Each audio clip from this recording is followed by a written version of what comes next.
Alors bonjour, nous sommes aujourd'hui avec Emmanuelle. Emmanuelle, elle est française. Elle a une très belle histoire à nous raconter. Elle n'a pas uniquement vécu en France. Et donc, on va découvrir un petit peu son histoire. À dire aussi qu'Emmanuelle est la maman de 3 beaux enfants, 3 triplés, donc c'est pas mince à faire. Et on va découvrir un petit peu toute son histoire. Alors, à dire aussi que Emmanuel est sophrologue. C'est un métier. Ce n'est pas très connu ici au Portugal, donc j'aimerais bien que tu nous dises un petit peu aussi ce que c'est que ce métier. Mais en commençant par le début, donc je pensais que tu arrivais de France, finalement tu nous arrives euh, d'un autre endroit, très paradisiaque. C'est ça, de l'hémisphère sud. Donc, après avoir vécu en France, fait mes études en France, j'ai commencé ma vie professionnelle à l'île de la Réunion. Je suis partie travailler sur cette île paradisiaque de l'océan Indien il y a maintenant 27 ans. Et donc je suis restée 15 ans sur l'île de la Réunion où donc je suis psychologue aussi à la base, hein, donc j'ai fait une formation à l'université de psychologue. Et ensuite j'ai voulu me tourner vers des approches qu'on appelle psychocorporelles, parce que je trouve que le corps et l'esprit sont liés, on ne peut pas travailler sur l'un sans l'autre. Donc pour moi, c'était important de trouver des approches de la personne qui allie le corps et l'esprit. Donc voilà, et je me suis tournée donc vers la sophrologie, qui est donc effectivement une approche psychocorporelle, où on travaille, disons que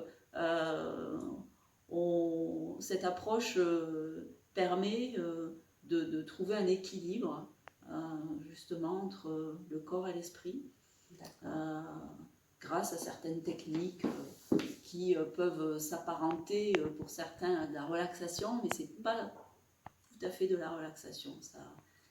Disons que la relaxation permet de travailler certains aspects de la personnalité, de la personne, mais c'est pas que la relaxation. Il y a d'autres aspects que j'expliquerai tout à l'heure. Okay. Et donc, cette partie de ta vie, ça a été quand même quelques années. Donc, tu as commencé à l'île de la Réunion, c'est ça? Et puis, tu es partie vers une autre île. C'est ça. Très bien. Toujours dans le même... Toujours dans le même coin. C'est pas loin d'ailleurs de l'île de la Réunion. Je suis partie à l'île Maurice. Okay. Pour des raisons familiales. Donc je me suis retrouvée... Où est-ce que tu t'as plu le plus? Où est-ce que tu t'es senti le mieux? Alors disons que l'île de la Réunion, c'est une île française. Donc c'est différent de l'île Maurice, qui est une île étrangère. Donc quand on est à l'île Maurice, on est un étranger dans un pays, alors que quand on est à la Réunion, on est en France quelque part. Tout est organisé comme en France. Donc, et au départ, j'étais plus attachée à l'île de la Réunion, et finalement, après 13 ans à l'île Maurice, je me sens aussi très attachée à l'île Maurice, parce que ce sont deux îles qui sont très très différentes.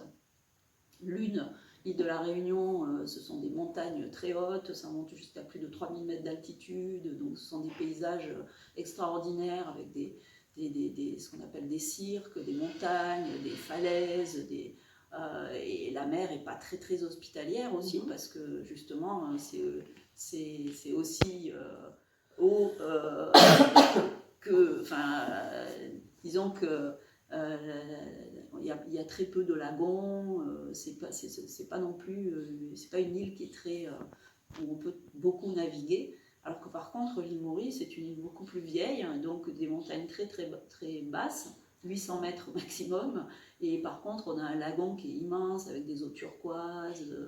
Là on est vraiment sur l'île paradisiaque comme on peut l'imaginer, avec les cocotiers, le sable blanc, etc.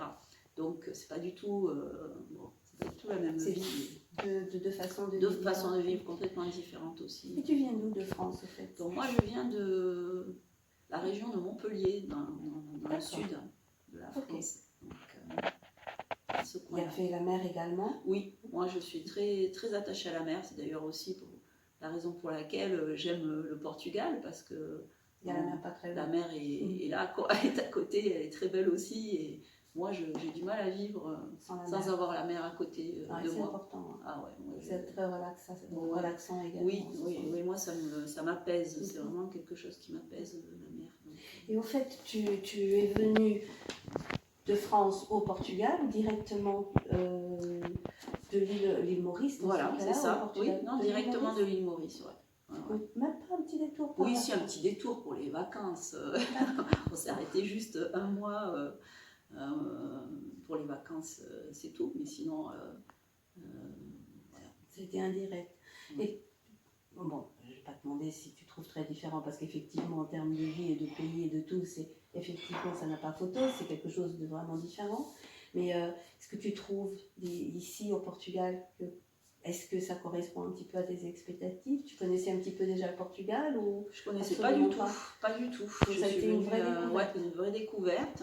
Et oui, il y a des choses qui m'étonnent d'ailleurs, parce que justement, je trouve beaucoup de ressemblances, de points communs justement entre le Portugal et ces îles paradisiaques là, dont on parle, la Réunion et l'île Maurice, parce que justement on trouve par exemple des fruits qui sont les mêmes qu'on peut trouver dans l'océan Indien, comme les mangues par exemple. J'ai été étonnée, je ne savais pas qu'on trouvait des mangues portugaises. De l'Algarve apparemment, il y a notamment, donc des fleurs aussi, je vois beaucoup d'arbres, de palmiers, de palmiers, d'hibiscus, de bougainvilliers, tout ça ce sont des fleurs, les oiseaux du paradis aussi, tas de fleurs aussi qui sont des tropicales, donc ça j'ai découvert ça. Et puis après, voilà, moi, ce que je découvre, en tout cas en ce moment, du Portugal, ça me plaît. Les paysages, les villes, les villages, les gens aussi, la langue. J'aime beaucoup. Ça doit pas être facile. Non. Quelqu'un qui n'a jamais parlé portugais. Non, c'est pas facile du tout, mais ça me plaît. J'aime bien cette langue. Ça me donne envie de l'apprendre. Ouais. Même si c'est pas facile, Et puis je suis heureuse d'être dans une situation, même si c'est inconfortable, où je découvre un nouveau pays, où je découvre de nouvelles personnes, où je découvre une nouvelle langue. Finalement, comme si tu recommences à zéro, quoi, quelque part. Enfin, pas à zéro, bien sûr, puisqu'on a tout un passé, mais voilà, de tout redémarrer finalement. Ça te fait pas peur? Si. Le redémarrage à zéro, c'est quand même un virage, un tournant assez grand dans la vie. Ouais, si, ça fait peur. Ça fait un petit peu peur. Hein. Ouais, si, ça fait peur, mais en même temps, c'est tellement enthousiasmant finalement. Voilà, tu découvres tout ce que tu découvres quasiment tous les jours. Tout est nouveau en fait. Il faut avoir un petit peu l'esprit aventurier quand même, hein, pour faire le pas et décider qu'allez, on va quand même vers une autre destination et découvrir d'autres choses. C'est sûr. Et avec tes enfants, comment ça se passe? Alors eux aussi, c'est pareil. Alors, ils ont quel âge? Ils ont 11 ans. 11 ans. Et donc, c'est facile pour eux ou... Non, c'est pas facile. C'est pas facile parce que la langue, c'est vrai que c'est une barrière quand même qui est importante, de pouvoir communiquer avec l'autre, pouvoir comprendre l'autre, que l'autre puisse nous comprendre.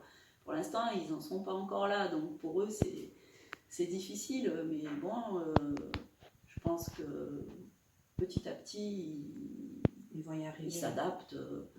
Déjà, ils comprennent. Déjà, ça c'est déjà une bonne chose. Après 4 mois passés ici... Tu m'excuses? C'est des petits soucis du direct.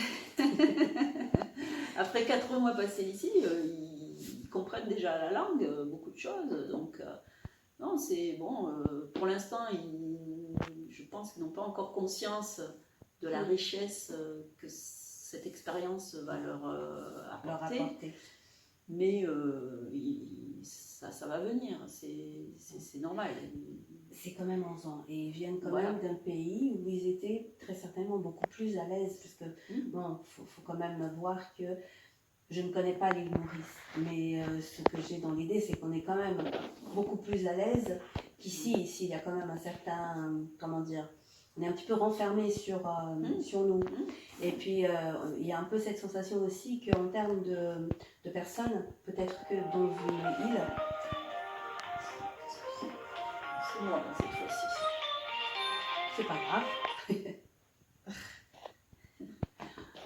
Donc, dans une île, on est quand même beaucoup plus... On est amené à être, comment dire, plus ouverts les uns avec les autres. Oui, c'est ce qu'ils me disaient d'ailleurs. Oui. Effectivement, ils ont rencontré des personnes aussi très rapidement. Enfin, de toute façon, eux, ils sont nés là-bas, donc ils ont. Mais les rencontres se font quand même relativement facilement là-bas. Puis le climat est pas le même aussi. On est tout le temps à l'extérieur, tout le temps dehors. Même si ici, le climat est quand même agréable, je trouve. Par rapport, voilà, il y a quand même un hiver comme en ce moment. Mais eux, ils sont habitués. Au début, pour eux, c'était très difficile, par exemple, de porter un pantalon parce que il a fallu que je les force, que je les pousse à mettre un pantalon pour aller à l'école, alors qu'il commençait à faire bien froid et ils ne voulaient pas. Donc ils sont tout le temps pieds nus, on se bat en permanence avec eux pour qu'ils mettent quelque chose aux pieds parce qu'ils ont l'habitude ils ont toujours eu l'habitude de vivre pieds nus, en short. Bon, ça c'était leur vie, quoi. Donc bon, bah, c'était notre style de vie. Bon, maintenant ici il y a d'autres attraits, d'autres richesses, mais pour l'instant, ils ont besoin d'un peu de temps pour découvrir tout ça. De toutes les façons, on ramène toujours un petit peu plus, et on découvre toujours un petit peu plus de notre pays où on va, où on est amené à y vivre. Donc, bien sûr. C'est sûr que le temps d'adaptation, c'est toujours un petit peu plus compliqué, mais bon. Non, mais c'est normal. On y arrive. Exactement. En termes de ton métier, donc de la sophrologie, tu as commencé par nous dire que tu es psychologue de formation. Est-ce que la sophro t'aide au niveau de la psychologie? Est-ce que tu exerces toujours la psychologie ou tu exerces uniquement la sophrologie? Alors, je n'exerce pas que la sophrologie, puisque je suis donc aussi psychothérapeute. Et la sophrologie, on va dire que c'est un outil, qui est un des outils principaux que j'utilise. Et à côté de ça, j'utilise un autre outil qui s'appelle l'analyse bioénergétique, qui est une autre approche aussi psychocorporelle, parce que, voilà, comme je disais tout à l'heure, pour moi, une approche thérapeutique ou, disons, de développement personnel, ça doit passer aussi par le corps. On ne peut pas faire... l'impasse sur le corps, puisque voilà, c'est avec lui qu'on vit tous les jours. Donc j'ai aussi une autre approche qui est plus psychothérapeutique, qui s'appelle l'analyse bioénergétique, qui utilise aussi le corps. On travaille aussi beaucoup avec le corps, avec l'aspect émotionnel, énergétique, donc aussi, parce qu'on est aussi fait de beaucoup d'énergie. Et il y a des correspondances entre les deux, entre la sophrologie et l'analyse bioénergétique, donc j'utilise les deux en fait. Tout dépend des personnes, tout dépend de l'objectif aussi. Parce que par exemple la sophrologie, on peut l'utiliser, on peut faire appel à la sophrologie pour différentes raisons, des raisons qui peuvent être très, très variées, comme par exemple une femme qui est enceinte peut avoir besoin de la sophrologie. En tout cas, on peut utiliser la sophrologie avec une personne qui attend un bébé pour l'aider. Est-ce que ça peut aider à l'accouchement? Voilà, ça peut aider à l'accouchement, ça peut aider aussi tout au long de la grossesse. Moi, j'ai travaillé avec des femmes enceintes. D'ailleurs, moi, j'ai fait beaucoup de sophrologie, énormément de sophrologie quand j'étais enceinte. Et j'ai travaillé aussi avec des femmes qui attendaient des bébés. Donc, ça permet déjà une communication, une certaine communication avec le bébé, puisque justement on est à l'intérieur de soi-même, à l'intérieur de son corps, donc il y a un ressenti qui est beaucoup plus fin, beaucoup plus important de tout ce qui se passe à l'intérieur de nous. Donc il y a tout ça, et puis également ça aide bien sûr au niveau de l'accouchement, préparer justement l'accouchement de façon à être beaucoup plus relaxée, beaucoup plus tranquille, beaucoup plus sereine, beaucoup moins tendue, de façon à ce que évidemment ça se passe le mieux possible, et aussi bien pour le bébé que pour la maman, donc et de façon à pouvoir vivre vraiment son accouchement effectivement pleinement, et pas dans la peur, dans la douleur. Alors bien sûr il y a toujours de la douleur, c'est normal, mais en tout cas que ça soit pas ce qui domine. Donc voilà. Alors ça c'est un objectif qu'on peut avoir en faisant la sophrologie. Ça peut être préparer un examen aussi, par exemple. J'ai travaillé avec des personnes qui préparaient le baccalauréat ou qui préparaient des concours. Donc en fait ça aide à effectivement ne pas rentrer dans cette panique qu'on ressent tous à l'approche de quelque chose de nouveau. Voilà, tout à fait, et être beaucoup plus aussi finalement avoir tous ces moyens pour pouvoir réussir au mieux ce qu'on entreprend. Donc ça peut être pour n'importe quel type d'objectif, que ce soit des objectifs professionnels, personnels, sportifs, scolaires, etc. C'est quelque chose que tu conseilles. Donc ça oui, bien sûr. C'est une aide vraiment précieuse pour l'utiliser moi-même et l'expérimenter moi-même, l'avoir expérimenté dans différentes situations, aussi bien évidemment quand j'attendais mes bébés, aussi bien quand j'ai passé des examens, dans toute autre situation. Je me suis retrouvée, quand on se retrouve dans des situations un petit peu difficiles comme ça, comme on peut en avoir bien sûr dans la vie, tout le monde rencontre des situations qu'on appréhende, qui nous font un peu peur. Voilà, ça aide, bien sûr, je recommande dans tous ces cas-là. Et de manière générale, ça permet vraiment d'être plus serein dans la vie de tous les jours. Voilà. Le fait, je reviens un petit peu en arrière, donc tu as dit que tu as fait de la sophrologie lorsque tu attendais tes 3 enfants. Comment on vit une grossesse à 4 dans le fond? Puisque, bon, normalement, une grossesse à 2, des fois c'est déjà pas facile. Donc, une grossesse à 4. Comment elle vit? Être qui cohabite pendant un certain temps. C'est spécial. Alors moi, j'ai eu que ces 3 enfants-là, donc je ne sais pas ce que c'est qu'une grossesse normale, entre guillemets. Donc, j'ai vécu que celle-là, donc... moi j'ai vécu ça comme quelque chose quand même d'assez extraordinaire, de me dire que j'avais 3 bébés à l'intérieur de mon ventre, 3 petits êtres à l'intérieur de mon ventre qui bougeaient, donc je leur faisais écouter de la musique, par exemple, quand je faisais de la sophrologie, ce que je faisais, parce que la sophrologie ça peut se pratiquer avec une musique douce, ça peut se pratiquer sans musique, mais ça peut aussi se pratiquer avec une musique douce. Donc quand on fait ce qu'on appelle de la visualisation mentale, c'est-à-dire j'imaginais tout ce qui se passait, j'imaginais ce qui allait se passer de manière positive, et donc je mettais les écouteurs, j'avais acheté de très bons écouteurs justement pour écouter de la très bonne musique douce, et je mettais sur mon ventre. Et généralement, c'était toujours les mêmes musiques que j'écoutais, parce que c'était des musiques qui m'apaisaient, que j'aimais, qui étaient très harmonieuses aussi. Donc, il y avait quelques musiques comme ça que j'écoutais, toujours les mêmes, et je leur faisais écouter aussi à eux. Et donc, voilà, c'est une expérience quand même assez unique.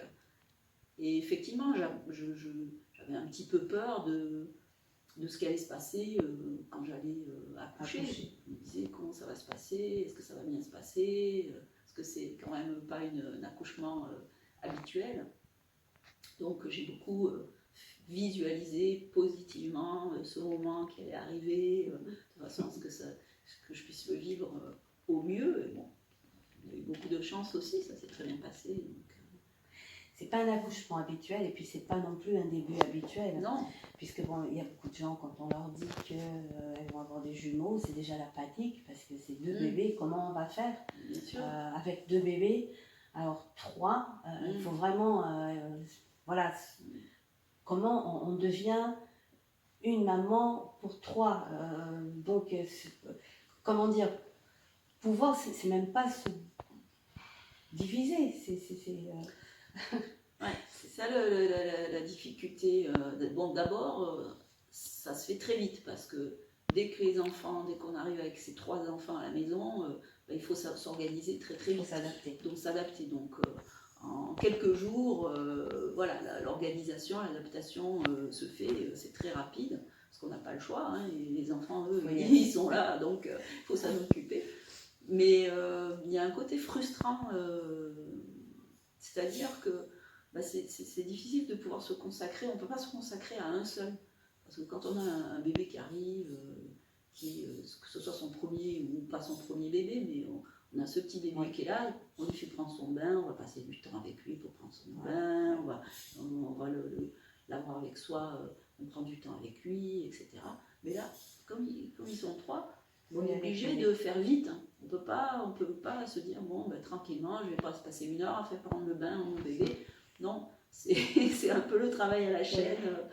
On n'a pas le choix au départ. Ça se fait un premier bébé, 2e bébé, 3e bébé. On fait les 3 bains, on les habille, on les change, Ça doit se faire.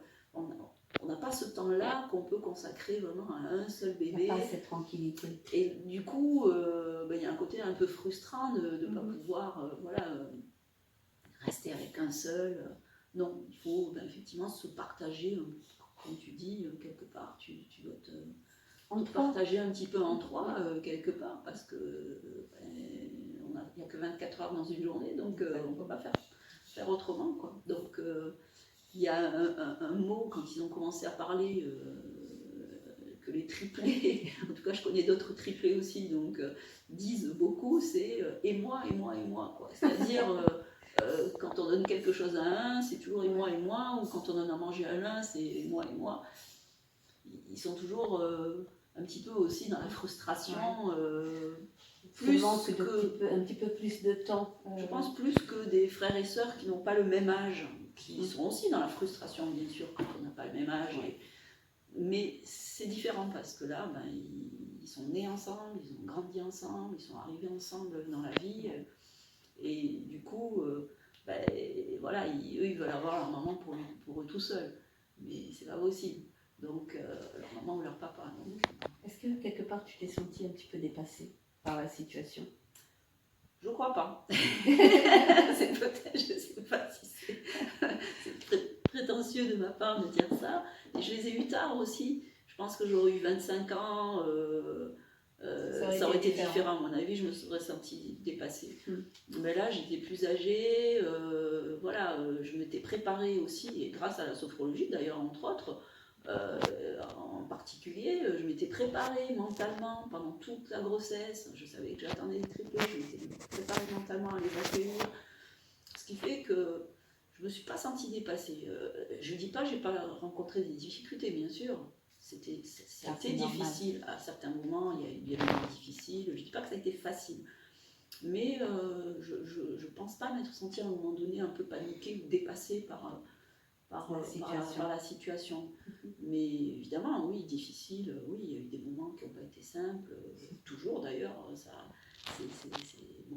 De toute façon, quand on a des enfants, c'est pas toujours simple. Évidemment. Mais disons, dû au fait qu'ils soient triplés, je ne peux pas dire que j'ai pas eu de difficultés, j'en ai eu, mais je crois que ouais, je me suis quand même beaucoup préparée mentalement. Donc c'est quelque chose que tu recommandes quand même. Ah oui, bien sûr. Si on est enceinte et si on peut faire de la sophrologie, eh bien n'hésitez pas. Bien sûr. Essayez au moins. Et Tout puis, à fait. Non, on est quand même plus tranquille et plus préparé Ah, mais à c'est ce qui sûr, à ce c'est qui sûr. vient. Non, moi, vraiment, j'en ai fait beaucoup plus que habituellement parce que c'est quelque chose qu'on doit pratiquer régulièrement si on veut que ça ait un effet. C'est pas en faisant de la sophrologie une fois que ça va être efficace. Mais voilà, si on pratique régulièrement la sophrologie, on va sentir bien sûr des bénéfices. Mais là, quand j'étais enceinte, c'est vrai que là, j'ai mis le turbo. Tu travailles pour encore 4 plus, en même temps. Donc, voilà, j'ai voilà. encore plus fait de sophrologie. Là, au lieu de faire par exemple une fois par jour ou une fois tous les 2 jours, là, je faisais 2 fois par jour. J'en faisais vraiment beaucoup parce que je savais que ça allait m'aider et ça m'a beaucoup aidé. Et je pense que ça a aidé aussi, ça les a aidés aussi parce que de toute façon, quand tu n'es pas tendu à l'intérieur de ton corps, les enfants, les bébés le ressentent à l'intérieur, ils ne ressentent pas pas de tension et du coup, ben, ça les aide à grandir aussi à l'intérieur du ventre de la maman. Donc, Beaucoup plus tranquillement. bien sûr. Et là, c'est quelque chose, alors, la sophrologie, c'est quelque chose que tu peux alors faire également à la maison. Tu peux apprendre quelques respirations, quelques mouvements et puis les faire à la maison en fait. Tout à fait. Alors c'est ça l'intérêt justement de la sophrologie et de la plupart des approches d'ailleurs psychocorporelles, c'est ce que j'aime aussi, c'est que effectivement il faut d'abord apprendre cette approche, l'apprentissage tu dois le faire avec un professionnel, il ne faut pas faire ça avec quelqu'un qui n'est pas professionnel parce que voilà, quand on touche au corps, quand on touche au corps et à l'esprit, au côté émotionnel, à différents niveaux de la personne, il ne faut pas faire n'importe quoi. Donc il y a des techniques précises, il y a une approche précise, il y a aussi une philosophie, enfin, comment dire, une éthique qu'il faut avoir pour ne pas faire n'importe quoi. Et donc, on peut apprendre bien sûr avec un professionnel, et ensuite, les techniques et les approches que l'on a apprises, on peut les faire, les pratiquer à la maison, tout seul. Ça s'apprend. Une fois qu'on a appris, on apprend cette autonomie là, avec une personne qui est une professionnelle ou un professionnel, et une fois que c'est acquis, il y a, en tout cas certaines techniques sont acquises, tu peux les pratiquer chez toi. Donc là, tu n'as plus besoin de personne, tu peux être autonome grâce aux techniques, aux méthodes que tu as apprises, ouais, bien sûr. Et au fait, est-ce que tu travailles ici au Portugal? Donc, est-ce que tu as commencé à faire quelque chose au niveau de la sophrologie ou pas encore? Alors pour l'instant, non, pas encore. Pour l'instant, j'ai posé des jalons, je prends des repères, j'ai trouvé des lieux où je vais pouvoir pratiquer, notamment à Setúbal et à Lisbonne. Donc j'ai trouvé 2 lieux où je peux recevoir les personnes, je peux exercer. Donc, pour l'instant, j'en suis à ce niveau-là. J'ai pris des contacts avec d'autres professionnels, d'autres cabinets, etc. Mais pour l'instant, je n'ai pas encore démarré, j'espère le faire dans les mois qui viennent assez rapidement parce que déjà parce que c'est quelque chose qui me plaît, j'ai envie de continuer à pratiquer. Et puis aussi parce que je pense que ça peut apporter beaucoup aux autres. C'est pas seulement un travail, c'est aussi quelque chose que tu apportes aussi. En fait, tu donnes beaucoup de ta personne également. Donc... Beaucoup. Ok. Et comment tu trouves? Est-ce que c'est facile donc quand tu vas rencontrer d'autres thérapeutes à ce moment-là, est-ce que c'est facile de pouvoir travailler avec eux ou est-ce que tu ressens quand même qu'il y a un petit peu ce côté je ne connais pas trop donc je ne sais pas si je peux faire confiance? Comment tu trouves au fait la rencontre de thérapeutes ici au Portugal? Bah, écoute, ceux que j'ai rencontrés, notamment à Setúbal, je les ai trouvés très, très ouverts, très accueillants, et d'ailleurs justement ils m'ont très bien accueilli et ils m'ont proposé de pouvoir utiliser un de leurs cabinets pour pouvoir travailler avec eux. Non, ils étaient plutôt ouverts. D'ailleurs, ils m'ont proposé au mois de février, alors je ne sais pas si ça va se faire exactement au mois de février ou pas, je dois revoir, c'est après-demain, je dois revoir une des personnes responsables de ce cabinet à Setoubal. Ils m'ont proposé de faire une présentation de ce que je fais. Donc, tu nous tiens au courant. Voilà, alors. donc ça je vous tiendrai au courant. Donc Voilà. pour eux, déjà pour leur expliquer, puis faire venir des personnes donc, francophones, puisque pour l'instant moi je ne peux pas travailler avec d'autres personnes que des francophones ou des franco-portugais. Mais donc je vais organiser ça avec eux dans leurs locaux et je ferai passer l'information aux Français Très bien. de Setoubal et des alentours pour pouvoir donc expliquer un petit peu plus en profondeur ce que je fais. Quoi. Voilà. Ok. Bah écoute, je pense qu'on t'a un petit peu connu. On a un petit peu connu ton histoire. On te souhaite une bonne arrivée au Portugal et que tu puisses nous amener aussi la sophrologie et cette connaissance de la sophrologie. J'espère que tout se passera bien pour vous et que l'intégration se fera exceptionnellement bien, surtout pour les trois petits enfants. Et je te remercie de nous avoir reçus ici chez toi. Et puis bon, tu nous tiendras donc au courant de cet événement. Et je vous invite, vous, à venir découvrir la sophrologie, que ce soit pour un accouchement, que ce soit pour un examen, enfin bon, et venir découvrir Emmanuel et sa gentillesse.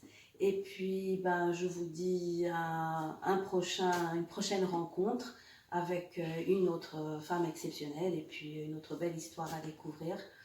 Au revoir. Emmanuel, merci beaucoup. Et je t'embrasse et je te dis un de ces jours. Merci beaucoup Edith. Merci à toi. Voilà. Merci.